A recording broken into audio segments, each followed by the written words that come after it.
పండగ అయిందనుకో ఇది తేవ అంటే పంచాయతీ, అది తేవ అంటే పంచాయతీ. కొడతాడు. కొట్టినప్పుడు ఏం చేస్తాం మేడం, మా అమ్మ దగ్గరికి వెళ్ళిపోతా. అక్కడికి వెళ్ళి కొన్ని రోజులు ఉండగానే మళ్ళీ వచ్చేది. మళ్ళీ ఇదే కొట్టడం వెళ్ళిపోవడం, నాయన కొట్టడం నేను వెళ్ళిపోవడం, ఇదే జరిగేది. తర్వాతకి ప్రెగ్నెన్సీ అయినా ఇక మందు తాగి వచ్చి కొట్టడం చేయడం. ఇక నేను వెళ్ళిపోయిందంటే ఇష్టారాజం, ఇల్లు ఆయనది కదా. నేను వెళ్ళిపోయిందనుకో ఇంట్లోకి ఎవరినైనా తీసుకురావచ్చు.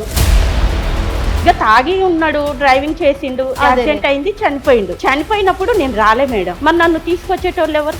అదేంటమ్మా, భర్త చనిపోతే తీసుకొచ్చే వాళ్ళేంటి?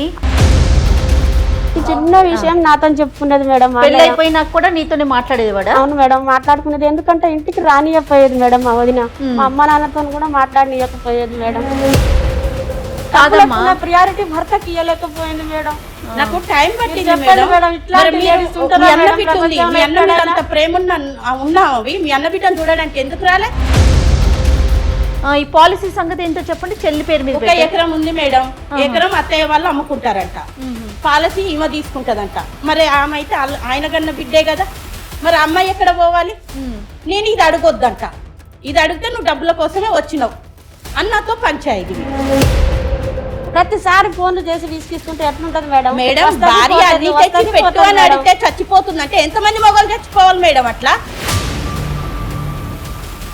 అట్లా కాదు మేడం. ఇవాళ ఎల్ఐసి డబ్బుల కోసం వచ్చినామే, రేపు ఆ డబ్బులు తీసుకొని వెళ్ళిపోతుంది. మా తల్లిదండ్రుల పరిస్థితి ఏం కావాలి? వాళ్ళని ఎవరు చూడాలి? ఇప్పటి వరకు అయితే నేను ఉన్నా, ఎప్పుడు నేను ఉండనుగా మేడం.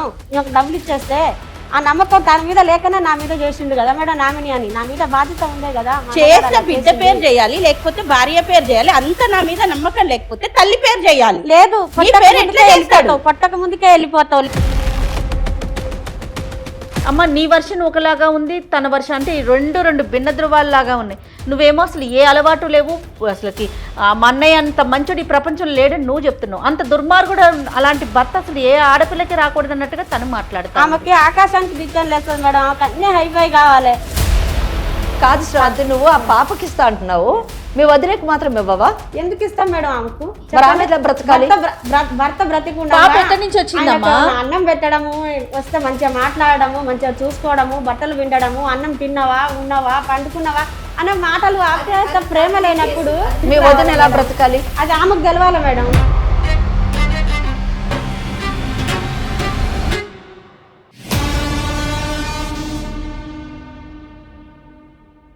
ఇండియాలోనే మొట్టమొదటిసారిగా కరక్కాయ ద్వారా ఆర్గానిక్ హ్యాండ్ బ్లాక్ ప్రింట్ లో అందిస్తున్న ఏకైక స్టోర్ మానవ్ కలంకారీ. మానవ్ కలంకారీ సమర్పించి లీగల్ అడ్వైస్ కార్యక్రమానికి స్వాగతం. మనతో పాటు అడ్వకేట్ వెంకటేశ్వరి గారు ఉన్నారు. నమస్తే అమ్మా. అమ్మ, వదిన మరదలు మన స్టూడియోకి వచ్చారు. ఇది ఒక చిన్న అంటే ఒక ఆస్తికి సంబంధించిన గొడవ. నేను అన్నీ కోల్పోయాను, నా ఆస్తి నాకు ఇవ్వండి, అదైనా కనీసం నాకు ఆసరాగా ఉంటుందని వదిన. ఉన్న మనుషుల్నే వదిలేసుకున్నావు నువ్వు, ఇప్పుడు ఆస్తి నీకెందుకు ఇవ్వాలి, ఇది నాకు వచ్చిందని చెప్పి మరదలు. అసలు వదిన మరదలకు ఆస్తి ఏంటని అనుమానం రావచ్చు. ఒకసారి వాళ్ళతోనే మాట్లాడేద్దామా? స్టూడియోలో ఉన్నారు. నమస్తే అమ్మా. నమస్తే అండి. మీ పేరు? నా పేరు భాగ్య. భాగ్య. మీరు మరదలా? మీరు వదిన? నేను వదిన. రైట్. భాగ్య గారు చెప్పండి, అసలు ఏంటి సమస్య, ఏంటి లీగల్ అడ్వైస్ కార్యక్రమం దాకా ఎందుకు వచ్చారు? మేడం నమస్తే అమ్మా. నా పేరు భాగ్య. నా మ్యారేజ్ అయ్యి 7 years అవుతుంది మేడం. నా భర్త పేరు వెంకటేశ్వర్లు. నేను మహబూబ్ నగర్ నుండి వచ్చా మేడం. మా అత్తయ్యకి ఒక కొడుకు, ఒక బిడ్డ. మా ఆయన జాబ్ చేస్తాడని నన్ను ఇచ్చినారు మేడం. ఇట్లా చిన్న జాబ్ చేసుకుంటా నెలకు 15,000 తెస్తాడు మేడం. అవి ఇంట్లో సరిపోవట్లేదు. సరిపోనప్పుడు చిన్న చిన్న గొడవలు అనేది అవుతుంటాయి. ఆయన వాళ్ళ అమ్మ మాటలిని చేసి నన్ను కొట్టడం చేయడం ఇట్లా చేస్తుండే. కేవలం డబ్బు పోవటంతోనే చిన్న చిన్న ఇష్యూస్ వస్తున్నాయి. ఆయన నన్ను కొట్టడం చేయడం చేస్తుంటే నేనేం చేసినంటే ఇక్కడ ఉంటే కొడుతుండని మా పెండ్లైన 6 months మా ఆయనని తీసుకొని వేరే కాపురం పెట్టిన. 6 నెలలకి అక్కడనైనా ఏమన్నా మారతాడేమోనని వేరే కాపురం పెట్టిన మేడం. వేరే కాపురానికి ఆయన ఇష్టపడ్డా? మీరు బలవంతంగా తీసుకెళ్ళారు? అంటే రమ్మన్నా సరే అన్నాడు, వెళ్ళిపోయినాం. ఓకే. వెళ్ళిపోయినాక ఏమైంది, తాగడం, గుట్కాలు తినడం, ఇక అమ్మాయిలతోని. అతను ఏం చేస్తుంటాడు? డ్రైవింగ్ చేస్తాడు మేడం. మీరేమన్నా ఉద్యోగం చేస్తున్నారు? నన్ను ఎక్కడికి వెళ్ళనివ్వడు, నేను ఇంట్లోనే ఉంటా. పండగ అయిందనుకో ఇది తేవ అంటే పంచాయతీ, అది తేవ అంటే పంచాయతీ. కొడతాడు. కొట్టినప్పుడు ఏం చేస్తాం మేడం, మా అమ్మ దగ్గరికి వెళ్ళిపోతా. అక్కడికి వెళ్ళి కొన్ని రోజులు ఉండగానే మళ్ళీ వచ్చేది. మళ్ళీ ఇదే కొట్టడం వెళ్ళిపోవడం, నాయన కొట్టడం నేను వెళ్ళిపోవడం, ఇదే జరిగేది. తర్వాతకి ప్రెగ్నెన్సీ అయినా ప్రెగ్నెన్సీ అయ్యి ఇంటికాడ ఉన్నప్పుడు ప్రెగ్నెన్సీ ఉన్న అమ్మాయికి ఏదో ఒకటి తినాలనిపిస్తది కదా, బయటికి వెళ్ళాలనిపిస్తది కదా. ఎక్కడికన్నా వెళ్దామంటే గొడవ చేసేది, ఏదన్నా తింటా అంటే గొడవ చేసేది, ఏమన్నా అంటే ఇంతే అనేది. ఇక నేను ఇక్కడ ఉండలేను అని మా అమ్మ వాళ్ళ ఇంటికి వెళ్ళిపోయినా, పూర్తిగా వెళ్ళిపోయి ఇక అక్కడనే ఉండిపోయినా. పాప పుట్టింది. పాప పుట్టినాకనన్నా నన్ను చూడడానికి రాలే మేడం వీళ్ళు. మీ ఆయన వచ్చారా? రాలే మేడం. రాలేదంటే ఎవరు వెళ్ళలేదంటమ్మా. కనీసం మా అత్తయ్య, మా మామయ్య, మా ఆడపడుచు, మా ఆయన రాలేదు. అసలు అత్తవారింటి తరపు నుంచి ఎవరు రాలేదు. నాకు ఉన్నదా మేడం? ఏమండి మీ ఇద్దరు సపరేట్ గా ఉన్నారు కదా, సపరేట్గా ఉన్నప్పుడు మరి మంచిగానే ఉండొచ్చు కదా, మళ్ళీ ఎందుకు అంత ఆయన మీ మీద వ్యతిరేకత పెంచుకున్నాడు? ఇంకా వాళ్ళ అమ్మ కాంచి బయటికి వచ్చేసినామనో తెలియదు మేడం, కానీ నాతో గొడవ పెట్టుకుని అలవాటు పడ్డాడమ్మా. ఇప్పుడు అక్కడ అంటే ఈ అమ్మాయి ఎలాగానే మళ్ళీ అక్కడికి వెళ్ళినట్టున్నాడు. అది చెడు వ్యసనాలకి దురలవాట్లకి అలవాటు పడిపోయాడు. ఇక మందు తాగి వచ్చి కొట్టడం చేయడం. ఇక నేను వెళ్ళిపోయినంటే ఇష్టరాజం, ఇల్లు ఆయనది కదా. అది నేను వెళ్ళిపోయిన అనుకో ఇంట్లోకి ఎవరినైనా తీసుకురావచ్చు. కాదు భాగ్య, అప్పుడు మీ ఇద్దరి మధ్య ఓన్లీ ఫైనాన్షియల్ ఇష్యూ ఒకటే సమస్య, అదే పెద్దగా అయిపోయింది. అదే చాలా పెద్దగా అయిపోయింది. మనం మాట్లాడొచ్చు ఈ విషయంలో, దానికి ఏముంది. అయితే నేను వెళ్ళిపోయినాక పాప పుట్టినాక తను చనిపోయిండు. చనిపోయిండు మేడం. ఎట్లా? యాక్సిడెంట్ అయింది. ఇక తాగి ఉన్నాడు, డ్రైవింగ్ చేసిండు, యాక్సిడెంట్ అయింది, చనిపోయిండు. చనిపోయినప్పుడు నేను రాలే మేడం, ఎందుకంటే నేను హాస్పిటల్లో ఉన్నా, నాకు హెల్త్ ఇష్యూస్ ఉన్నాయి, చిన్న పాప మా అమ్మ వాళ్ళ దగ్గర ఉంది. మరి నన్ను తీసుకొచ్చేటోళ్ళు ఎవరు? అదేంటమ్మా, భర్త చనిపోతే తీసుకొచ్చే వాళ్ళేంటి? కాదమ్మా, భర్త చనిపోతే నువ్వు వెళ్ళకపోవటం ఏంటి? అంత పెద్ద కారణం ఏంటి? నేను హాస్పిటల్లో ఉన్నా మేడం, రాలేని సిచ్యువేషన్ లో ఉన్నా. భర్త చనిపోతే ఏడపిల్ల అయినా రాకుండా ఉంటారా మేడం? మేడం అంటే రాలేని సిచ్యువేషన్ అంటే హాస్పిటల్కి ఎందుకు వెళ్ళావు? ఆపరేషన్ చేయాలి అని అన్నారు మేడం. అంటే సరే అని హాస్పిటల్ అడ్మిట్ అయ్యి ఉన్నా మేడం. భర్త చనిపోతే రాలేని స్త్రీలు ఉన్నారా మేడం? నువ్వు ఏమవుతావమ్మా? ఆవిడకి ఏమవుతావు? మా వదిన మేడం ఆమె. చెప్పు, ఎందుకు రాలేకపోయిందంట? మా వదిన చెప్పేది అంతా అబద్ధం మేడం, ఒక్కటైనా కరెక్ట్ లేదు మేడం. ఆపరేషన్ లేదు, ఏం లేదు మేడం.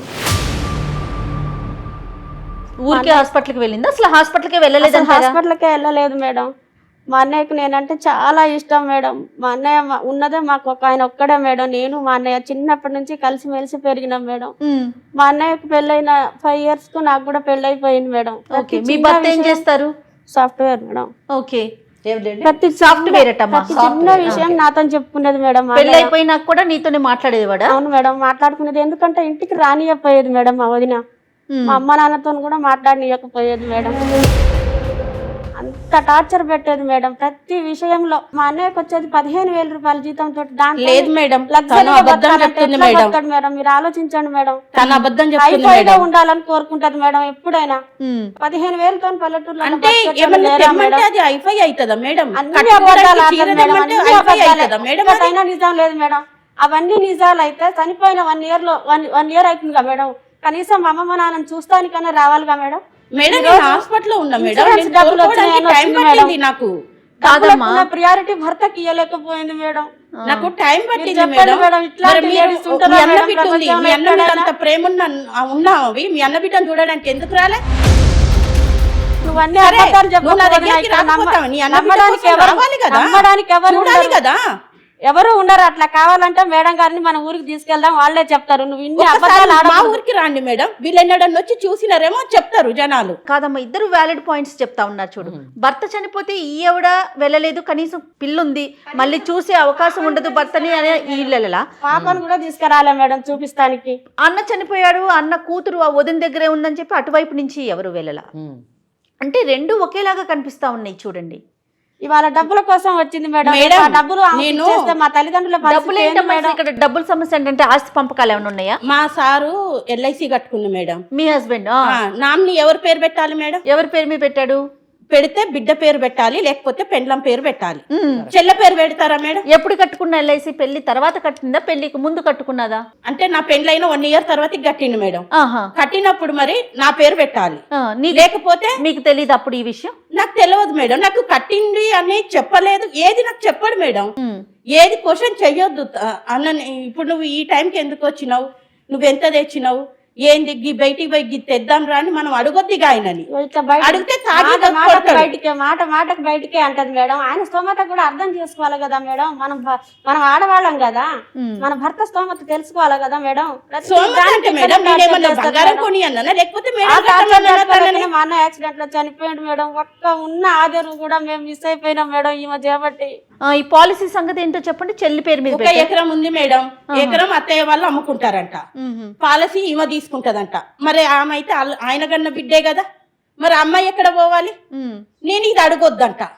ఇది అడిగితే నువ్వు డబ్బుల కోసమే వచ్చినావు అన్నతో పంచాయతీ. అవును మేడం, మరి డబ్బుల కోసం వచ్చినట్టే కదా. భర్త చనిపోయినప్పుడు మరి ఆమెను ఎవరు చదవాలి? ఆమెను ఎవరు మరి చదివియాలి? పాప సంగతి ఏంటి మరి? ఆ పిల్లని మీరు చూసుకుంటారా? మీ చూసుకుంటా అమ్మ నాన్న మేడం, చూసుకుంటారా? చూసుకుంటా మేడం. నా తల్లిదండ్రులు ఇప్పటిదాకా నేను వీళ్ళకి ఇస్తే వీళ్ళు అన్నం చేసినట్టే చేస్తారు మేడం. భర్తను చూడండి, వీళ్ళు అన్నం అమ్మ చేసినట్టే నేను చేస్తారు. చూస్తాను మేడం. నేను ఇవ్వను. పిల్లని తీసుకోవటం కాదమ్మా, బాధ్యత తీసుకోవాలి బాధ్యత కదా. నేనే తీసుకుంటా మేడం. మరి తన పరిస్థితి ఏంటి అప్పుడు? అది ఆమె ఇష్టం, నేను ఎటన్నా పోనీ. న్యాయమమ్మా? అది ఆమె ఇష్టం మేడం. అదే దీనికి ఇవాళ సంబంధించి అసలు అట్లా కాదు మేడం. ఇవాళ ఎల్ఐసి డబ్బుల కోసం వచ్చిన ఆమె రేపు ఆ డబ్బులు తీసుకొని వెళ్ళిపోతుంది. మా తల్లిదండ్రుల పరిస్థితి ఏం కావాలి? వాళ్ళని ఎవరు చూడాలి? ఇప్పటి వరకు అయితే నేను ఉన్నా, ఎప్పుడు నేను ఉండనుగా మేడం. ఒక డబ్బులు ఇచ్చేస్తే ఆ డబ్బులు ఉన్నాయని కూడా ఎవరైనా ఒకరు మరి ఆయన చేసుకుంటారు బిడ్డ కదా. పరిస్థితి ఏంది? ఆయన కన్నా బిడ్డే కదా, ఎంత మరి ఆయన డబ్బులు బిడ్డ అమ్మా? పరిస్థితి ఏంది ఎంత మేడం? డబ్బులు? 25 లక్షలు వచ్చినాయి మేడం. 25 లక్షలు వచ్చినాయి. అవును మేడం. మొత్తం మీ పేరు మీదే ఉన్నాయి. అవును మేడం. మా అన్నయ్యకి ఎలాంటి అలవాట్లు లేవు మేడం. అన్ని వచ్చినాకనే అన్ని ఎక్కడెక్కడ అన్ని లేనిపోయి అలవాట్లేంది ఏ ఆడపిల్ల సంసారం ఆగం చేసుకొని పోదు మేడం. అమ్మ నీ వర్షన్ ఒకలాగా ఉంది, తన వర్షన్ అంటే రెండు భిన్న ధృవాల్లాగా ఉన్నాయి. నువ్వేమో అసలు ఏ అలవాటు లేవు, అసలుకి మా అన్నయ్య అంత మంచోడు ఈ ప్రపంచంలో లేడని నువ్వు చెప్తున్నావు. అంత దుర్మార్గుడు అలాంటి భర్త అసలు ఏ ఆడపిల్లకి రాకూడదు అన్నట్టుగా తను మాట్లాడతా. ఆమెకి ఆకాశానికి రిటర్న్ లేస్తుంది మేడం. ఆమెకి అన్ని హైఫై కావాలి. నాకు ఏం తెచ్చి పెట్టిండు అడగమని మేడం. ఆమెను చెప్పమని. అన్ని నిందలే మరి కదా. ఏమన్నా అప్పులు పాలయ్యాడా మీ అన్నయ్య? ఏం లేవు మేడం, మా అన్నయ్యకి అప్పులు ఏం లేవు మేడం. అప్పులు అట్లాంటి మా అన్నయ్యకి అసలు అట్లాంటి అలవాటే లేదు మేడం. ఏ చిన్న అలవాటు కూడా లేదు మా అన్నయ్య. కేవలం ఈమె పెట్టే స్ట్రెస్ వల్లనే ఆయన యాక్సిడెంట్ లో చనిపోయాడు మేడం. అమ్మ చనిపోవటానికి యాక్సిడెంట్ కి స్ట్రెస్ కి సంబంధం ఏముంది చెప్పు? ప్రతిసారి ఫోన్లు చేసి విసిగిస్తుంటే ఎట్లుంటది మేడం? మేడం వస్తది, భార్య పోతది, అన్ని వస్తది, తెచ్చి పెట్టు పోతది అని మేడం. అడిగితే చచ్చిపోతుందంటే ఎంతమంది మొగలు చచ్చిపోవాలి మేడం? అట్లా ఒక బిడ్డని ఒక భార్యను సాధలేను ఆయన. ఎందుకు తేట్లేవు? ఈ జీతం సరిపోవట్లేదు, నేను చేస్తా అన్నా, నువ్వు వెళ్ళొద్దు బయటకు అంటాడు. సాధలేడు అని అనకు వదిన, సాధలేడు అని అనకు. సాధలేని నేను చేస్తా అన్నప్పుడు నన్ను కూడా మరి ఇప్పుడు పంపించు నువ్వు కదా. మీ పుట్టింటి దగ్గర నుంచి వచ్చారమ్మా? మీరు ఎక్కడ ఉంటున్నారు? నేను ఇక్కడ హైదరాబాద్ లో ఉంటా మేడం. మా అమ్మ మా నాన్నని ఇక్కడికి నా దగ్గర తెచ్చుకొని చదువుకుంటున్నా మేడం. అమ్మ నాన్న ఇద్దరు కూడా నా మీతో దగ్గరే ఉంటారు మేడం. మరి ఇప్పుడు ఈవిడ ఎప్పుడు వచ్చారు మీ దగ్గరికి? అన్నయ్య చనిపోయినాక ఎన్ని రోజులకి మీ ఇంటికి వచ్చారు? డబ్బులు వచ్చినాయి అని తెలిసి వచ్చింది మేడం. అప్పటిదాకా అసలు ఆమె ఎక్కడుందో ఏం చేస్తుందో కూడా మాకు తెలియదు మేడం. కనీసం మా అత్త ఉంది మా మామ ఉందని జ్ఞానం కూడా లేకుండా అసలు వాళ్ళని పట్టించుకోకుండా అసలు ఉన్నారా వాళ్ళు కూడా లేరా అనే పరిస్థితిలో ఇప్పుడు ఆమె లేదు మేడం. కేవలం డబ్బు కోసమే కోడల్ని ముందర పెట్టుకొని ఇప్పుడు ఆ డబ్బు కోసం వచ్చింది మేడం. అంతే. మేడం కోడల్ని ముందు పెట్టుకొని ప్రేమ వచ్చింది అనేది అని లేదు మేడం ఆమె అంటుంది. దగ్గర. ఇప్పుడు నీ భర్త నీ మాట ఇంటుండు కాబట్టి మీ అమ్మని తీసుకొని పోయి ఉంచుకున్నావు నువ్వు. అదే నా భర్త నా మాట ఇంటే మీ అమ్మ మా అమ్మ నాన్నని కూడా తెచ్చుకొని పెట్టుకుందాంగా నేను. లాజిక్ బాగుంది. ఇప్పుడు నీ మాట విన్నాడు కాబట్టి నీవు అమ్మ నాన్నని నువ్వు తీసుకుపోయి నీ దగ్గర పెట్టుకున్నావు. ఏమో ఎంతసేపు ఉన్నా ఈమె మంచిది కాదు ఈమె మంచిది కాదు అని అంటున్నావు. మీ అన్న ఏం చేస్తా నేనేం మాట్లాడినా? కాదమ్మా అసలు మీ మామగారు ఏం చేస్తా ఉంటారు? మీ నాన్నగారు? ఏం లేదు మేడం, ఉన్న ఎకరం దుంతారు, అల్ల వచ్చింది పండించుకుంటారు తింటారు. ఇంకెట్లాగో కొడుకు బయటికి వెళ్ళి వచ్చిండు, కొడుకు తాగుతుండు, వాని పరిస్థితి ఎట్లుంటుందో అని ఆ ఎకరం కూడా అమ్ముకున్నారు మేడం. అమ్ముకున్నప్పుడు డబ్బులు ఇచ్చారా మీకు? ఇవ్వలేదు నాకు. ఓకే. అవి ఏమైనాయని నేను అడగొద్దు. డబ్బు ఏమైంది చెప్పరు, నేను అడగొద్దు. నీకు అది ఏమన్నంటే నువ్వు పెడుతున్నావా? అది అంతా అబద్ధం మేడం. అంతా ఏమన్నంటే అబద్ధం. నువ్వు పెడుతున్నావా? ఆ ఎకరం పొలం అయ్యి అంతా మా అన్నకి అడగొద్దన్నారు. యాక్సిడెంట్ సరే అయితే మీ అమ్మ మీ నాన్న ఒక్క కష్టం నిమిషం, నేను ఒక్క అడగను. నిమిషం. ఇప్పుడు నేను కొన్ని ప్రశ్నలు అడుగుతాను మిమ్మల్ని. ఆ ప్రశ్నలకు సమాధానం చెప్పండి. మొదట మిమ్మల్ని అడుగుతాను, పెళ్ళి ఎంతకాలం అయింది మీది? 7 years అయింది. 7 years అయింది. పెళ్ళి 6 నెలలకి మీరు ఇండిపెండెంట్ అంటే సపరేట్ గా వెళ్ళిపోయారు. సపరేట్ గా వెళ్ళిన తర్వాతే మీరు ప్రెగ్నెంట్ అయ్యారు. అవును. ఎంతకాలం ఉన్నారు సపరేట్ గా? సపరేట్ గా ఉన్నాం మేడం. గొడవ కాగానే అమ్మ వాళ్ళ ప్రెగ్నెంట్ అయ్యేంత మటుకు ఉన్నారు కదా, అది ఎంత కాలానికి మీరు ప్రెగ్నెంట్ అయ్యారు? పోయినాక ఒక 2-3 months కే తెలిసింది మేడం. అంటే మీరు సపరేట్ గా ఉండడం కూడా ఒక 6-7 months ఉండి ఉంటారు. గంతే ఉన్నాం మేడం. అంతే కదా. తర్వాత మీరు పుట్టింటికి వెళ్ళిపోయారు. వెళ్ళిన తర్వాత మీ పాప పుట్టింది. మీ పాప పుట్టిన ఎంత కాలానికి ఇతను చనిపోయాడు? 2 years కి మేడం. 2 years మళ్ళీ తిరిగి రాలేదు. ఆయన మొదటి నుంచి తాగుతున్నాడా పెళ్ళైనప్పటి నుంచి? ఇక అది నాకు చెప్పలే మేడం. మీ అనుభవం తెలియడం నా పెళ్ళైనాకనే తెలిసింది తాగుతున్నా. కాదు, పెళ్ళైన తర్వాత తాగి రావడం ఉన్నది, ఉన్నది, కొట్టడం ఉన్నది, మీ ఇద్దరి మధ్యన గొడవలు జరుగుతున్నాయి. 15,000 రూపాయల జీతం వలన మీకు ఇబ్బందులు అవుతున్నాయి. ఇదే కదా మీ కేసు? అదే. ఓకే, మీరు ఆగండి. ఇక్కడ మీ పుట్టిల్లు ఎక్కడమ్మా ఎగ్జాక్ట్లీ? మీ అమ్మ నాన్నగారిది మహబూబ్ నగర్ మేడం. మహబూబ్ నగర్. మీకు పెళ్ళయింది ఎక్కడ? పెళ్ళయి మీ భర్త మీరు ఎక్కడ ఉంటున్నారు? హైదరాబాద్ లో ఉంటున్నాం. హైదరాబాద్. మీరు ఉద్యోగం చేస్తున్నారా? లేదు మేడం, ఖాళీ హౌస్ వైఫ్. మీ వారు ఏం చేస్తారు? Software madam. సాఫ్ట్వేర్. ఎంత జీతం వస్తుంది? 70,000 మటుకు వస్తుంది మంత్. 70,000. మీకు ఎంతమంది పిల్లలు? ఒక పాప మేడం. ఎంత వయసు ఉంటుంది? 2 years ఉంటుంది మేడం. 2 years. సో మీరు ఇప్పుడు ప్రస్తుతము మీ తల్లిదండ్రులు మహబూబ్ నగర్ లో ఉన్నారా, మీ దగ్గర ఉన్నారా? ఇందాక మీరు మీ దగ్గర ఉన్నారని చెప్పారు జయ గారికి. మీ దగ్గర ఉంటున్నారు. మీ నాన్నగారు ఏం చేసేవారు? అగ్రికల్చరిస్ట్. అప్పుడు మేడం, ఇప్పుడు ఏం లేదు. ఇప్పుడు ఏం లేదు. 1 ఎకరం అమ్మిన డబ్బును ఏం చేశారు? మా అన్నయ్యకి యాక్సిడెంట్ అయితే అవుతుంది కదా మేడం, డబ్బులు ప్రైవేట్ హాస్పిటల్ జాయిన్ చేస్తే కాకుండా అంటే ఉంటాయి. యాక్సిడెంట్ ఎలా యాక్సిడెంట్ జరిగింది? ఎక్కడ జరిగింది యాక్సిడెంట్? డ్రైవింగ్ చేస్తుంటాను మేడం. అది ఎక్కడ? ఏ ఊర్లోని? హైదరాబాద్ మేడం ఆయన చేసేది కూడా. అంటే యాక్సిడెంట్ అయిన ఇమీడియట్ గా చనిపోలేదు, ఆయన హాస్పిటల్లో మేడం. ఎంత కాలం ఉన్నాడు? ఒక 1 week పెట్టిరు మేడం. ఎందుకు చనిపోయాడు? అంటే యాక్సిడెంట్ ఎందుకు జరిగింది అన్నది తెలుసా మీకు? ఎందుకు జరిగిందంటే ఇక ఇట్లా ఫోన్ చేయడం వల్ల, ఫోన్ మాట్లాడుకుంటూనే అయింది మేడం యాక్సిడెంట్. మీ రిపోర్ట్స్ ఉన్నాయండి? LIC రిపోర్ట్స్ కానివ్వండి, మెడికల్ రిపోర్ట్స్ కానీ ఉన్నాయా మీ దగ్గర? ఒకసారి ఉంటే చూపించండి మేడంకి ఇవ్వండి. అంటే తనతోనే మాట్లాడుతుంటే, తన భార్యతో మాట్లాడుతూనే యాక్సిడెంట్ అయిందని అంటారా? మాట్లాడుతుంటేనే అయింది మేడం. సరే, ఫోన్ మాట్లాడుతున్నాడు అక్కడ, ఆవిడే అనే మీరు ఎలా చెప్తారు? కాల్ లిస్ట్ తెలుస్తుంది కదా మేడం. ప్రతి 5 నిమిషాలకు ఒకసారి ఫోన్ చేసి డిస్క్ పెడుతూనే ఉంటది, టార్చర్ పెడుతుంటది. వచ్చేది లేదు, సచ్చేది లేదు, సంసారం చేసేది లేదు, ఏం లేదు. ఇక ప్రతిసారి ఇదే. ఇక ఇట్లా చేయడం వల్లనే మా అన్నయ్య చనిపోయాడు మేడం. ఉన్న ఒక్క ఆదేలు దిక్కు కూడా మా అమ్మ మా నాన్నకు లేకుండా చేసింది మేడం. ఇప్పుడు డబ్బుల కోసం వచ్చి కొట్లాడుతుంది. భర్తకు ఫోన్ చేయడం కూడా తప్పేనా మేడం? తప్పు కాదంటలేదు మేడం, మంచి కోసం చేయాలి మేడం. భర్తకి మంచి కోసం చేయాలి, మంచి కోసం చేయాలి. నా భర్త నేను ఇట్లా టార్చర్ పెట్టను కదా, టార్చర్ పెట్టను కదా నేను. నీలక్క అట్లా టార్చర్ పెట్టను దాని కదా నేను. ఎందుకు ఎంత మంచి మా అమ్మ మా నాన్న కూడా సాధాలే తెచ్చి. ఒక్క నిమిషం శ్రవంతి. ఇప్పుడు ఆ డబ్బులోనే ఆమెకి, అంటే మీ వదిన కూతురికి ఏమైనా ఇవ్వడానికి సిద్ధంగా ఉన్నావా నువ్వు? సిద్ధంగానే ఉన్నా మేడం. ₹1 సహా మా అన్న పిల్లలకి, మా అమ్మ మా నాన్నకి పెట్టుకుంటా మేడం. దానికి మీరు ఏ సొల్యూషన్ చెప్తా దానికి నేను రెడీగా సిద్ధపడే. నాకు ₹1 కూడా చదువుకైనా పెళ్లికైనా డబ్బులు కావాలిగా మేడం. తన ఆడ ఎట్లా ఏం చేస్తా, పిల్లకి పెళ్లి ఆమెకే ఇస్తా కదా మేడం. ఇస్తా అంటుంది కానీ ఇప్పుడు ఇయ్యదంట. ఆమెకి పెళ్లి చేసే టైం వస్తది కదా, అప్పుడు ఇస్తదంట. ఎవరికో పెళ్లి, ఇప్పుడు ఎవరో వస్తారు చేసుకుంటానని, ఆయనకి ఇస్తా అన్నప్పుడు మరి ఈమెను ఎట్లా చదివియాలి నేను? ఎవరో కాదు, కాదు శ్రవంతి, నువ్వు ఆ పాపకి ఇస్తా అంటున్నావు, మీ వదిలేకు మాత్రం ఇవ్వవా? ఎందుకు ఇస్తాం మేడం ఆమెకు? బ్రతకాలి. భర్త బ్రతికుండా అన్నం పెట్టడము, వస్తే మంచిగా మాట్లాడము, మంచిగా చూసుకోవడము, బట్టలు విండడము, అన్నం తిన్నావా, ఉన్నావా, పండుకున్నావా అనే మాటలు. అది మీ కేసు అంతేగా మేడం. ఓకే, ఆమె ఎలా బ్రతకాలి? మీ వదిన ఎలా బ్రతకాలి? అది ఆమెకు తెలవాలి మేడం.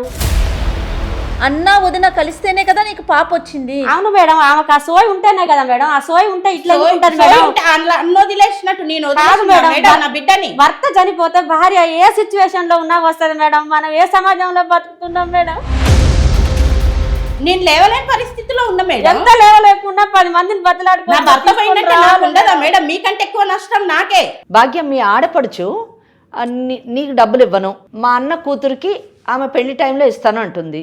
మీరు మా దగ్గరికి ఎందుకు వచ్చారు మేడం? పెళ్లి టైం డబ్బులు ఇస్తే ఇప్పుడు ఎవరో చేసుకోవడానికి వస్తారు, ఆయనకి ఇస్తా అంటారు. ఓకే, మీరు ఇప్పుడు మా దగ్గరికి ఎందుకు వచ్చారు? ఏం పెట్టి చదివియాలి? నేనే సో మీకు మొత్తం అమౌంట్ కావాలి మేడం.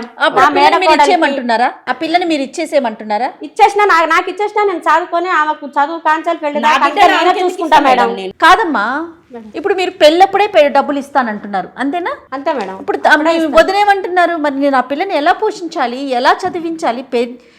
చిన్న పిల్ల పెంచి పెద్ద చేసి పెళ్లి తర్వాత కదా 3వ రోజు ముచ్చటది.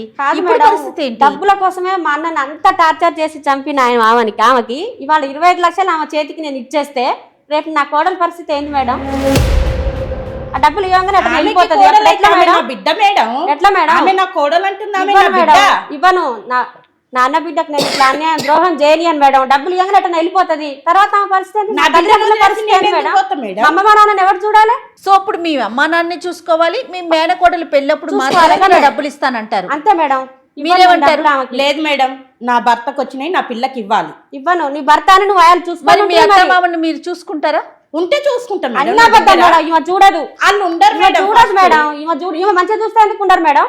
కొడుకు ఈమె మంచిగా మంచిగా ఉండాలి, చూస్తే ఇప్పుడే ఆడుంటారు మేడం వాళ్ళు. ఏంటమ్మా ఈ సమస్యకి పరిష్కారం ఏంటి? అసలు ఏం మాట్లాడాలి? ఈ సమస్య నిజానికి చాలా క్రిటికల్. సో ఇక్కడ ఇది ప్యూర్లీ ఒక విధంగా చెప్పాలంటే కుటుంబ సమస్య, అంతే. కానీ ఆర్థిక పరంగా ముడిపడి ఉన్నటువంటి సమస్య. ఇక్కడ వదిన మన ముందు ప్రజెంట్ చేసినటువంటి కేసు నేను అబ్సల్యూట్లీ కరెక్ట్ అని నేను అనుకుంటున్నాను. ఎందుకు కరెక్ట్ అంటే ఆమె అనేక కష్టాలు అయితే పడ్డది. ఇక్కడ జీతం కేవలం 15,000 రూపాయలు. ఆ 15,000 రూపాయల్లోని ఇటు కుటుంబాన్ని నడిపించాలి. చిన్న చిన్న కోరికలు ఉంటాయి. మిడిల్ క్లాస్, లోయర్ మిడిల్ క్లాస్కి ఎన్ని కోరికలున్నా ఆ కోరికల్ని సప్రెస్ చేసుకొని వాటిని అణిచివేసి కుటుంబం నడిపిస్తే చాలు, మన కుటుంబం గౌరవంగా ముందుకు వెళితే చాలు, మన రోజువారీ అవసరాలు తీరితే చాలు అని జీవితానికి అడ్జస్ట్ అయ్యి బ్రతుకుతున్నటువంటి వాళ్ళు మన సమాజంలో 100% ఉంటారు. ఆ 90%లోని మనకి అమ్మాయి భాగ్య ఒకటి అని చెప్పచ్చు. అయితే ఆ చాలని జీతంలో వచ్చేటటువంటి కష్టాలే ఇవన్నీ. అంటే భార్యాభర్తల మధ్యన వచ్చే గొడవలు కేవలము ఇంటికి సరిపడినటువంటి జీతంతో వచ్చేటటువంటి కష్టాలే. ఇక్కడ ఆ దిశలోనే ఒక మామూలు సగటు మహిళలాగా మన భాగ్య తన భర్త తెచ్చేటటువంటి జీతం సరిపోదని, ఇంటికి ఇంకా అవసరాలకి ఇంకా కావాలి అని చెప్పేసి తరచూ అడగడము గొడవలకి దారితీస్తుంది. It has frustrated the husband అని చెప్పాలి. డిసీజ్డ్, చనిపోయిన అతన్ని ఒక ఫ్రస్ట్రేషన్కి తీసుకెళ్ళింది.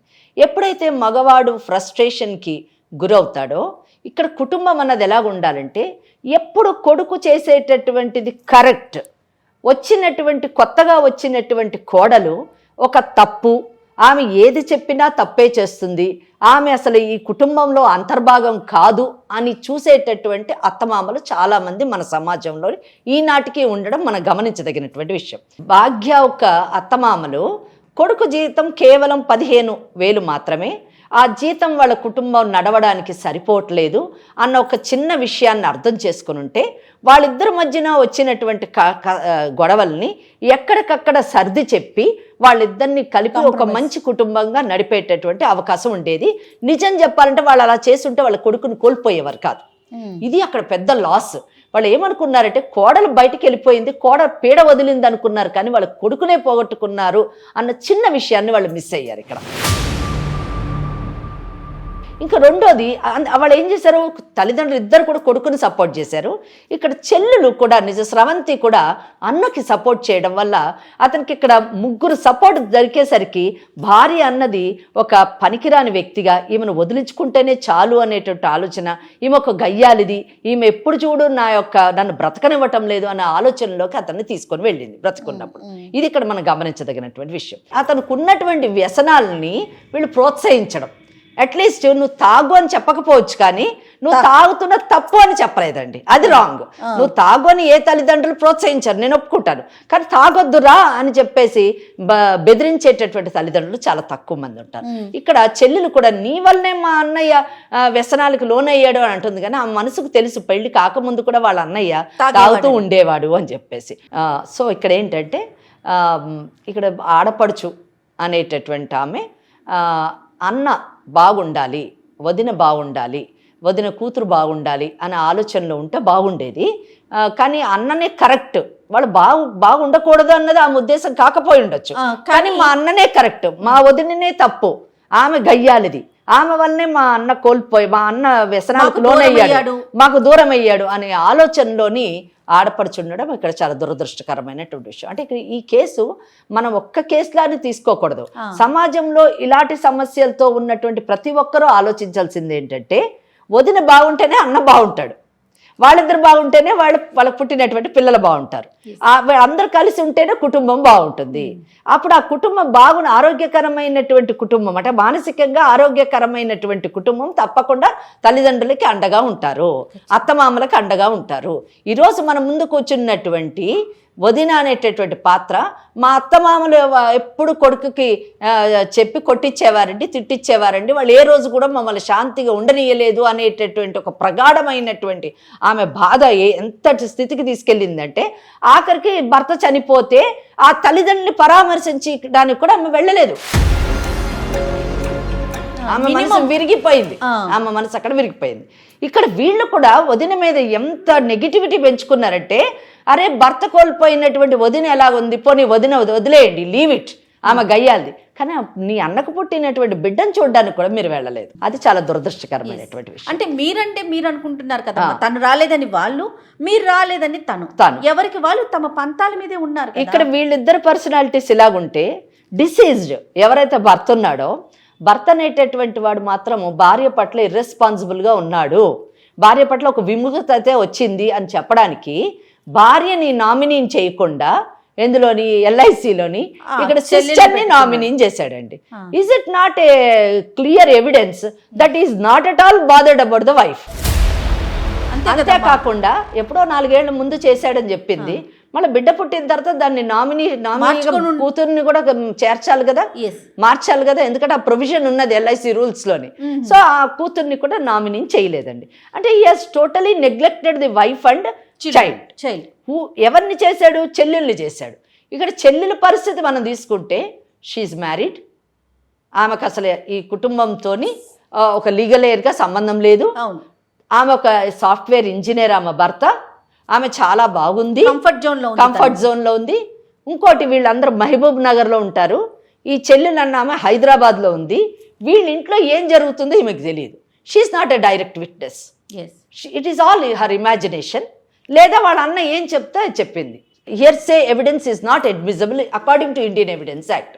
అంటే ఎవరైనా చెప్పినటువంటి విన్నదాన్ని ఎవిడెన్స్గా పెట్టడానికి, కన్సిడర్ చేయడానికి వీలు లేదు. సపోజ్ ఆయన చచ్చిపోయాడంట, పలానా వాళ్ళు పొడిచారంట అంటే దట్ ఈస్ నాట్ ఎవిడెన్స్. పలానా వాళ్ళు పొడిచారు, that is only an evidence. ఇక్కడ అన్న ఏం చెప్తున్నాడో అదే ఆమెకి తారక మంత్రమైంది, కానీ ఆమె చూసింది లేదు. సో ఇక్కడ చాలా దురదృష్టకరమైనటువంటి కుటుంబ పరిస్థితులు. ఈరోజు ఒక అన్నని కోల్పోయేటట్టు, ఒక భర్తను కోల్పోయేటట్టు, ఒక కొడుకుని కోల్పోయేటట్టు, ఒక తండ్రిని కోల్పోయేటట్టు చేసింది. ఇవన్నీ పోతే, ఈ బంధాలన్నీ పోగా మిగిలింది ఒక డబ్బు విషయమే. పాలసీ ఎవరికి రావాలి?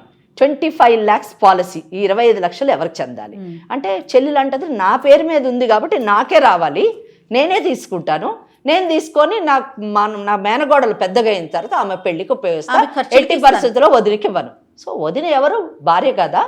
She a keep? ఆమె ఏమన్నా ఉంచుకున్నామనా? కాదు కదా. ఆమెకేం రైట్ లేదా?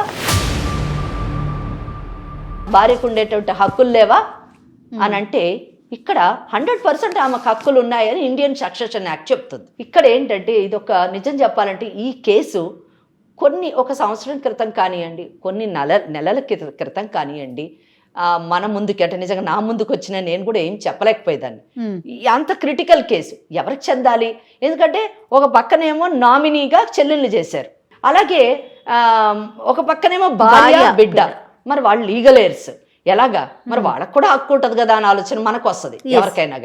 కానీ చట్టం ఏం చెప్తుంది? చట్టంలో కూడా ఇది ఒక పెద్ద క్వశ్చన్ మార్క్ అండి. మొన్నటి మటుకు కూడా, ఎప్పుడు మటుకు శక్తి వజ్దానే అనే కేసు రీసెంట్ గా సుప్రీం కోర్టు డిసైడ్ చేసింది. మీ ఇద్దరికి చెప్తున్నాను, శక్తి వజ్దానే అనేటువంటి కేసు ఈ మధ్య కాలంలోనే సుప్రీం కోర్టు డిసైడ్ చేసిందండి. మొన్నటి మటుకు కూడా నామినీకి పాలసీ వెళ్తుందా, లేకపోతే లీగల్ ఎయిడ్స్కి పాలసీ వెళ్తుందా అనేటటువంటి ఒక కన్ఫ్యూజన్ ఇటు ట్రయల్ కోర్ట్స్కి కానివ్వండి, పాలసీ ఎల్ఐసి లాంటి సంస్థలకు కానివ్వండి, మనలాంటి పార్టీస్కి కానివ్వండి ఉండేది. ఇక్కడ మనకి పాలసీలోనే ఏముంటుందండి? ఒక పాలసీ హోల్డర్, మనకు ఎవరైతే పాలసీ తీసుకుంటారో వాళ్ళు, ఎవరైతే బెనిఫిషియరీస్ అంటే దాన్ని ఎవరైతే అనుభవించేటటువంటి హక్కు ఉంటుందో వాళ్ళు, అలాగే నామినీ ఒకళ్ళు, అలాగే లీగల్ ఎయిర్స్ ఒకటి. ఈ 4 విషయాలు మనము డిస్కస్ చేయాల్సినటువంటి విషయాలు. ఇక్కడ పాలసీ హోల్డరు డిసీజ్డ్ అంటే చనిపోయినటువంటి ఈ అమ్మాయి ఎవరు? భాగ్యవ భర్త. నామినీ ఎవరు అంటే ఈ ఆడపడుచు స్రవంతి అనేటటువంటి ఆడపడుచు. సో ఇక్కడ ఎవరికి చెందాలి అన్నది ఇప్పుడు ట్విస్ట్. అది మనం నిజం చెప్పాలంటే, మీరు కానివ్వండి, నేను కానివ్వండి, ఒక సెంటిమెంట్తోనో ఒక కంపాషన్తోనో మనము ఈమెకే చెందాలి లేదా ఆమెకి ఆడపడుచుకే చెందాలి లేదా సగభాగం చేసుకోండి అని డిసైడ్ చేయడానికి లేదు. సుప్రీంకోర్టు చాలా క్లియర్లీ చెప్పాను కదా, శక్తి వజ్దానే కేసులోని ఏమని చెప్పిందంటే ఎవరినైతే నామినీ చేస్తారో నామినీ ఎవరినన్నా చేయొచ్చు. అంటే నిజం చెప్పాలంటే ఎల్ఐసి రూల్స్ ప్రకారము నామినీని ఎవరినన్నా చేయొచ్చండి. నన్ను చేయొచ్చు, మిమ్మల్ని చేయొచ్చు, ఇంకో ఎల్లయ్యను చేయొచ్చు, పుల్లయ్యను చేయొచ్చు, స్రవంతిని చేయొచ్చు, ఈ అమ్మాయి భాగ్యాన్ని చేయొచ్చు. కానీ మోస్ట్ ప్రాబబ్లీ చాలా మటుకు ఎక్కువగా భార్యని, బిడ్డల్ని, తల్లిదండ్రుల్ని చేస్తూ ఉంటారు. కానీ ఎల్ఐసి రూల్స్ ప్రకారం ఫ్రెండ్ని కానివ్వండి, ఇంకెవరినైనా కూడా కార్పొరేట్ కంపెనీస్ వచ్చిన తర్వాత ఎంతో మందిని నామినీస్ని చేస్తూ ఉంటారు, వాళ్ళ కంపెనీలో ఉన్నటువంటి డైరెక్టర్స్ని వాళ్ళని. So it doesn't mean that ఎవరినైతే నామినీ చేశారో ఆ నామినీలు బెనిఫిషియరీస్ అయిపోవడానికి వీలు లేదు. కంపెనీస్ బిజినెస్ వరల్డ్లోని బిజినెస్ని ప్రొటెక్ట్ చేయడానికి నామినీ అనేటటువంటి పాత్ర వచ్చింది, కానీ nominee is not a beneficiary unless and until nominee and legal heir are both are one and same. Suppose ఒక పెద్ద రిచ్ మ్యాన్ ఉన్నాడు, ఆ రిచ్ మ్యాన్కి ఏ కొడుకున్నాడు, ఆయననే నామినీ, ఆయననే లీగల్ ఎయిర్, దెన్ ఆయనే బెనిఫిషియరీ అవుతాడు. కానీ ఆ రిచ్ మ్యాన్కి నేను డాటర్, మీరు నామినీ, ఆయన రిచ్ మ్యాన్కి ఏమన్నా అయితే as a legal heir I'm a beneficiary, you are not a nominee. Only for the company sake you are made as a nominee. So దాన్ని ఇక్కడ ఈ కేసులోని, ఎందుకంటే nominee is only a trustee, nominee అన్న పాత్ర ఒక ట్రస్టీ మాత్రమే. So ఇక నామినీకి లీగల్ ఎయిర్కి తేడా ఉంది. నామినీ కేవలం trustee, legal air is the beneficiary. Nominee only ఒక స్టేటస్ని కలిగి ఉంటుంది, కానీ లీగల్ ఎయిర్ అన్నది ఎవరైతే పాలసీ హోల్డర్ ఉంటారో దాన్ని క్లెయిమెంట్, ఆయన క్లెయిమెంట్ అవుతాడు అనమాట, ఆయన అనుభవించగలుగుతాడు లీగల్ ఎయిర్. ఎందుకంటే ఒకవేళ నామినీ కానీ అనుభవిస్తే సక్సెషన్ యాక్ట్ని డామినేట్ చేసినట్టు అవుతుంది. మరి సక్సెషన్ యాక్ట్లోని భార్య పిల్లలు మరి భర్త యొక్క నెక్స్ట్ స్టెప్లోకి వచ్చినప్పుడు, భర్త అడుగులోకి వచ్చినప్పుడు వాళ్ళ రైట్ని నామినీ తీసుకుంటే వీళ్ళేం కావాలి, సక్సెషన్ యాక్ట్ దెబ్బతింటది. కనుక nominee is only a trustee, you can just withdraw the amount and that amount has to be transferred to the legal heirs and they have to enjoy the property. So వీళ్ళు ఏం చేయాలి, succession OP వేసుకోవాలి, వేసుకొని we are the successors అని చెప్పేసి ఎవరికైతే legal air certificate వస్తుందో వీళ్ళకి ఏమిస్తారంటే చెక్ ఇస్తారు, డిసీజ్డ్ బ్యాంక్ అకౌంట్ చెక్ ఇస్తారు, నువ్వు నామినీ కదా ప్లీజ్ టేక్ ఇట్ అంటారు. ఇచ్చారమ్మా మీకు? ఇచ్చారు. వీళ్ళు ఏం చేస్తారు, వీళ్ళ అకౌంట్లో వేసుకోగలరా? వేసుకోలేరు. ఒకవేళ వేసుకున్నా కానీ ఎవరు లీగల్ ఎయిరో వాళ్ళకే ఆ అమౌంట్ అవుతుంది. మరి ఆ లీగల్ ఎయిర్ ఎవరు అని వాళ్ళకేం తెలియాలి, బ్యాంక్ వాళ్ళకి నేను లీగల్ ఎయిర్ అని 100 మంది వస్తారు. సో లీగల్ ఎయిర్ సర్టిఫికేట్ ఎవరు తెచ్చుకుంటారో, సక్సెషన్ సర్టిఫికేట్ ఎవరు తెచ్చుకుంటారో వాళ్ళకి అది ప్రెజెంట్ చేసినప్పుడు బ్యాంక్ ఆ అమౌంట్ రిలీజ్ చేస్తుంది. So her role is only postman's role. అక్కడ ఎల్ఐసి నుంచి అలా చెక్కు తీసుకుంటుంది, అలా తెలిసి ఆ బ్యాంకులో వేస్తుంది, ఆ బ్యాంక్ అలా వాళ్ళకి రిలీజ్ చేస్తుంది when they get the succession certificate. So ఈ మెథడ్ని, అంటే ఈ కన్ఫ్యూజన్ని ఎంత క్లారిటీ ఇచ్చింది సుప్రీంకోర్టు. మొన్నటి మటుకు ఎవ్రీబడి హ్యాడ్ ఏ ట్రబుల్, అందరూ ఎల్ఐసి వాళ్ళు కూడా ఏంటిది, ఎందుకంటే 2015లోని some amendments have taken place, policy rules అని పాలసీ లాస్ని కొన్ని చేశారు. ఇప్పుడు ఈ మధ్య కాలంలోని సుప్రీంకోర్టు ఇచ్చినటువంటి జడ్జిమెంట్ వలన టోటల్ క్లారిటీ వచ్చేసింది. అయితే ఇక్కడ ఈ కేసులో ఇంకొంచెం కన్ఫ్యూజన్ ఉంది. ఏంటంటే ఈ కేసులో ఒకటి క్లారిటీ ఏంటంటే ఆడపడుచు Sravanthi undoubtedly she was made a nominee by her deceased husband, దాంట్లో అనుమానం లేదు. కానీ ఆ నామినీ ఆ పాలసీలోని వచ్చేటటువంటి బెనిఫిషియరీ మాత్రము భార్య పిల్లలు ఫస్ట్ వస్తారు. సో వాళ్ళిద్దరికే ఆ అమౌంట్ వెళ్తుంది. కానీ ఇక్కడ ఈ అమ్మాయి ఒక్క డౌట్ మనం ఇక్కడ మటుకు లాలోని ఏం మార్పు చేయడానికి లేదండి, మన చేతిలో ఏం లేదు, చట్టం పరిధిలోనే ఉండాలి. మనం చెప్పిన నువ్వు తీసుకోమ్మా అని చెప్తే కూడా ఎవరు ఇచ్చేది లేదు, అక్కడ నువ్వు తీసుకోమ్మా అని చెప్తే కూడా ఎవరు ఇచ్చేది లేదు. కానీ ఇక్కడ మనది మటుకు వచ్చినందుకు చిన్న మనము ఒక మంచి పని చేయొచ్చు. సామాజిక ఆ కుటుంబ కోణంలో ఆలోచించి ముఖ్యంగా చిన్నారి భవిష్యత్తుని దృష్టిలో పెట్టుకొని మనం ఆలోచించి మనం చేయగలిగింది ఏంటంటే, మనం ఆడపడుచుకి ఇక్కడ ఒక్క మాటలోని నేను ఆమెను సపోర్ట్ చేస్తున్నాను, ఆమెతో నేను ఏకీభవిస్తున్నాను. ఏ విషయంలోనంటే ఆ అమ్మాయి ఒకటి చెప్పింది, ఏమండి ఆ అమ్మాయి మా వదిన మా అన్ననే చూడలేదు, సరే నమ్ముదాం అక్కడికి. ఇప్పుడు ఏం నమ్మినా నమ్మకపోయినా ఎవరు కరెక్ట్ ఎవరు రాంగ్ అని చెప్పుకోవడం అనవసరం. ఎందుకంటే అసలైన వ్యక్తి ఇక్కడ లేడు మనకు చెప్పడానికి. మన ఫోన్ కాల్ కలపడానికి ఆయన లేడు, అక్కడ ఫోన్ కాల్ పోదు. కానీ ఇక్కడ నేను ఒక్కటి చెప్తున్నాను, ఆ అమ్మాయి భవిష్యత్తు గురించి ఈ అమ్మాయి మాటని మనం గౌరవించి, అంటే ఆడపడుచు మాటని గౌరవించి ఆ అమౌంట్ని మీరు రిలీజ్ అయిన తర్వాత ఆ పాప పేరు మీద ఒక 15 lakhs మీరు FD చెయ్యండి. ఆ అమ్మాయి పెద్దగా అయ్యేంత మటుకు, మేజర్ అయ్యేంత మటుకు ఓ 15 lakhs FD చేసి బ్యాలెన్స్ 10 lakhsని బ్యాంకులో వేసి దాని మీద వచ్చే ఇంట్రెస్ట్తోని లేదా అందులోంచి అవసరమైనటువంటి ఖర్చులు. ఎందుకంటే ఇక్కడ వదిన అడిగినటువంటి ప్రశ్నలు నిజంగా చాలా ఆలోచించదగినటువంటి ప్రశ్నలు. డబ్బంతా అమ్మాయి పెళ్లికేస్తే, చిన్నపిల్ల పెళ్లికేస్తే మరి వీళ్ళు ఎలా బ్రతకాలి, ఏం తినాలి, ఆ అమ్మాయి చదువు ఎలా చెప్పించాలి, చదివియాలి కదా, అది చాలా ఇంపార్టెంట్ కదా. ఇప్పుడు మీ అన్నయ్య చదువుకోనందుకే జీవితం ఇలా అయింది, మీ వదిన చదువుకోనందుకు జీవితం ఎలాగైంది. నీ అదృష్టం ఏదో బాగుండి నీకేదో సాఫ్ట్వేర్ ఇంజనీర్ వచ్చాడు, నువ్వు బ్రతుకుతున్నావు. మీ తల్లిదండ్రులు చదువుకోలేక ఉన్న ఎకరం పొలం అమ్ముకొని వాళ్ళు నీ పంచన చేరారు. ఇటువంటి పరిస్థితుల్లోని చదువు ఎంత ఇంపార్టెంట్ ఆర్థికంగా నిలదొక్కుకోవడానికి అన్న విషయాన్ని మనం గుర్తించి ఆ పాప చదువుకోవడానికి డబ్బులు అవసరం కాబట్టి ఆ అమ్మాయికి FD చేసి ఈ 10 లక్షలతోని వీళ్ళు బ్రతకడము, అలాగే దాని మీద వచ్చే ఇంట్రెస్ట్తోని వాళ్ళ జీవనోపాధి, ఆ అమ్మాయి కూడా ఏదో పని చేసుకుంటూ బ్రతుకుతూ ఆ అమ్మాయిని మీరు కూడా వీలైతే ఆర్థికంగా సహకరించి ఆ అమ్మాయిని చదివించారు. ఈ అమ్మాయి వయసు 35 ఏళ్ళు. గబక్కని ఈ అమ్మాయి వేరే ఎవరినన్నా పెళ్లి చేసుకుని వెళ్ళిపోయింది అనుకోండి, ఆ అమ్మాయి భవిష్యత్తు ఏమవుతుంది? ఇప్పుడు నీ చెప్పింది నీకు అర్థమైందా? చట్టము చాలా పగడబందిగా ఉంది. మనం కొన్ని సందర్భాల్లోని చట్టాన్ని మనకు అనుకూలంగా మనము మలుచుకుంటూ ఉంటాం. కానీ ఇక్కడ మీ కేసుకు సంబంధించినటువంటి చట్టం అంటే సుప్రీంకోర్టు చాలా క్లియర్గా చెప్పేసింది అనమాట, ఎవరికి డబ్బు రావాలి, ఎవరికి వెళ్ళాలి, దట్స్ ఆల్. కనుక ఇక్కడ ఈ కేసులో ఏంటంటే 100% మీ వదిన కూతురికే వెళ్తుంది. ఇక్కడ మీరు చేయాల్సింది ఏంటంటే, మీకు కూడా చెప్తున్నానండి, ఇక్కడ మీరు ఇన్ని రోజులు మా ఆడపడు చెడ్డది, మా అత్త మామ చెడ్డది ఒక ఫిక్స్ అయిపోయారు, వీళ్ళ వల్లనే నా భర్త ఇలా తయారయ్యాడు, నాకు నా జీవితం ఇలాగ నాశనం అయింది అనే ఆలోచనలో మీరు. ఈ అమ్మాయి ఏమో మా వదిన చెడ్డది, మా వదిన వల్లనే మా అన్నను మేము కోల్పోయాము, మా అన్న మాకు దూరం అయ్యాడు అనే ఆలోచనలో ఆమె ఉంది. ఎవరి గురించి అయితే అనుకున్నారో అతను వెళ్ళిపోయాడు హ్యాపీగా, ఆయనకి ఇంకే ప్రాబ్లం లేదు, రెస్పాన్సిబిలిటీ లేదు. ఎడతిరిగి ఉన్న మీ ముందే జీవితము భవిష్యత్తు ఉంది.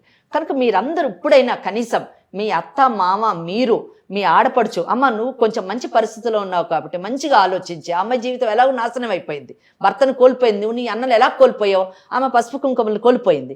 కనుక నువ్వు కొంచెం దయతోని, ఒక ఆడపిల్లలాగా సహృదయతతోని, కొంచెం ఒక చిన్న పిల్ల ఉంది, ఇంకొక ఆడపిల్ల ఉంది, కనుక నువ్వు కూర్చొని, మీరందరూ కూర్చొని ఆలోచించి చక్కగా ఎలాగా ఆ బిడ్డను చదివిద్దాము, ఆ అమ్మాయికి ఎటువంటి భవిష్యత్తు ఇద్దాము అని ఒక ఆలోచన చెయ్యండి. ఆలోచన చేసి ఈ అమౌంట్ నేను చెప్పినట్టుగా, ఓకే మీకు ఫిగర్స్ నచ్చకపోతే ఫిగర్స్ మార్చుకొని మీరు FDs చేసి మీరు వీలైనంత మీరు కూడా ఆర్థికంగా ఆ బిడ్డ చదువుకోవడానికి సహకరించండి. ఒకటి అందరూ కలిసి ఆ ముసలి తల్లిదండ్రులకి మీ వంతు ఏమైనా చేయగలుగుతూ మీరు చెయ్యండి. కూతురుగా మీ బాధ్యత ఏమండి, సక్సెషన్ యాక్ట్ అమెండ్ చేసిన తర్వాత ఆడపిల్లలు ఆస్తులు పంచుకోవడమే కాదండి, బాధ్యతలు కూడా పంచుకోవాలి. కాబట్టి మీరు చూసుకుంటున్నా అని చెప్పారు, మీరు చూసుకోండి. ఏదో దేవుడి దయవల్ల ఆమెకు కూడా ఏ ఉద్యోగం అన్నా వచ్చి ఏదన్నా 4 డబ్బులు సంపాదించుకోగలిగితే మన బిడ్డతో పాటు మీ అమ్మ నాన్న కూడా తన బిడ్డలు అనుకుని ఒక ముద్ద పెడుతుంది, దాంట్లో ఏం ప్రాబ్లం లేదని అనుకుంటున్నాను. ఆ మంచితనం మీరు కూడా చూపించాలి. మేడం నేను పనికి వెళ్తే నా బిడ్డను చూడడానికి కూడా ఒకరు ఉండాలి. మంచి మాట చెప్పారు. నన్ను అడిగితే మీ అత్త మామ మీరు మీ బిడ్డ కలిసి ఉండండి, మీరు ఆర్థికంగా మీ అమ్మ నాన్న కొంచెం హెల్ప్ చేస్తుండండి, ఆ చిన్నపిల్లను కూడా కంట కనబెడుతూ ఉండండి. నో డౌట్ మీ మీద అన్ని రెస్పాన్సిబిలిటీస్ మీ మీద వేస్తున్నామని మేము అనుకోవద్దు. మీరు మీ అన్న కదా, మీ అన్న కూతురు, ఎంత ప్రేమ ఉంటే మీ మీద పాలసీ పెట్టాడు, ఒక్క నమ్మకంతో కదా మేడం నా మీద ఇచ్చింది. డబ్బులు ఊరికే నా చెల్లెకి ఇస్తారా? నేనేం చెప్తున్నా అంటే సొల్యూషన్ లా ఏం చెప్తుంది, లా ఆమెకే చెందుతుంది అని చెప్తుందండి. కానీ నేనేం చెప్తున్నానంటే ఆమెకి చెందినటువంటి డబ్బుని మీకు డౌట్ ఉంది కాబట్టి ఎఫ్డి చేయండి, ఫిక్స్డ్ డిపాజిట్ చేయండి. చేస్తే మీ కోరిక తీరుతుంది, ఆమె కోరిక తీరుతుంది, పిల్ల భవిష్యత్తు కూడా బాగుంటుందండి అని నేను అనుకుంటున్నాను. చాలా మంచి సొల్యూషన్ అమ్మా, చాలా చక్కగా అది మీరు అనిపించింది నాకు ఆలోచించండి. కూడాను. మీరే ఆలోచించుకోండి అమ్మ, చక్కటి నిర్ణయం. ఇప్పుడు కోర్టుల చుట్టూ తిరగటం మీ జీవితం అయిపోతుంది, అమ్మాయి జీవితం అయిపోతుంది. అనవసరంగా అక్కడ దాకా వెళ్ళే కన్నా సమస్య చాలా చిన్నది, పరిష్కారం పెద్దది, సమస్య చిన్నదే. చక్కగా దానికి మంచి సొల్యూషన్ చెప్పారు కాబట్టి సార్ట్ అవుట్ చేసుకోండి. వాళ్ళ తల్లిదండ్రుల్ని మీరు చూసుకోండి. మీ అత్త మామమ్మ, ఆమె తల్లిదండ్రులతో పాటు నీకు కూడా అత్త మామ కదా, మీరు చూసుకోండి. అమ్మ మీ కాపురం మీరు శుభ్రంగా చేసుకుంటూ వీళ్ళు మంచి చెడు చూసుకుంటూ ఉండండి అమ్మ చెప్పినట్టుగా. సో ఏదేమైనా స్రవంతి, మీ అన్న గురించి నీకు బాగా తెలుసు, ఆయనకున్నటువంటి అవలక్షణాల గురించి కూడా మీకు తెలుసు. దానివల్ల మీ వదిన జీవితం పాడైందన్న విషయం కూడా తెలుసు, ముఖ్యంగా తాగుడు వలన. కనుక పోయిన ఆయన ఎలాగో పోయాడు, అవన్నీ మర్చిపోయి మీ వదిన మీద వ్యతిరేకత మానుకొని మీరందరూ కలిసి ఒక మంచి నిర్ణయం తీసుకొని ఆ పిల్ల భవిష్యత్తు ఇది చేస్తే బాగుంటుంది. అంతే కదా? అంతే. సో ఏదేమైనా విన్నారు కదమ్మా, దాన్ని బట్టి ఆ డబ్బుల్ని ఎలా చేయాలి, ఎలా సమానంగా పంచుకోవాలి, అందరికీ న్యాయం జరిగేలాగా, అందరూ సంతోషంగా ఉండేలాగా మంచి నిర్ణయం తీసుకోండి. అంటే వాళ్ళు ఏమనుకుంటున్నారు, ఆడపడుచు ఏమనుకుంటుందో ఒకసారి అడగండి. రైట్ మా, మర్చిపోయాను. మీరేమనుకుంటున్నారు? ఇప్పుడు మొత్తం విన్నారు మేడం చెప్పిందంతా కూడాను, నీకేమనిపిస్తుంది? ఇప్పుడు మేడం గారు కూడా మా మంచి కోసమే ఆలోచించారు కదా మేడం, మా వదిన కోడల కోసమే కదా ఆలోచించింది. నేను కూడా కాంప్రమైజ్ అయినాను, వాళ్ళు కూడా బతకాలి కదా మేడం అన్న విధంగానే ప్రొసీడ్ అవుతాం మేడం. ఓకే, మరి మీరు? మేడం ఎట్లా చెప్పినారో నేను కూడా అట్లానే. అట్లా మీ మీద బాధ్యత ఇంకా పెరిగింది. మీ బిడ్డతో పాటు మీ అత్త మామలు కూడా చూసుకోవాలి, ఆ బాధ్యత ఉంది, అది మర్చిపోకండి. ఇక్కడ జయ గారు మనం ఏం చేయలేము, లా ఇంతే, ఇంతవరకే చెప్తే మనము చెప్పగలము. అమ్మ ఏం మాట్లాడినా మనకి చట్టానికి లోబడి. అంతే, solution is this, that's all. Only ఆ తర్వాత జరిగేదంతా కూడా వాళ్ళ యొక్క మంచితనం మీద, వాళ్ళ సంస్కారం మీద ఆధారపడి. అంతే. థ్యాంక్ యూ అమ్మా. నమస్తే అమ్మా. ఇండియాలోనే మొట్టమొదటిసారిగా కరక్కాయ ద్వారా ఆర్గానిక్ హ్యాండ్ బ్లాక్ ప్రింట్ లో అందిస్తున్న ఏకైక స్టోర్ మనవ్ కలంకారీ.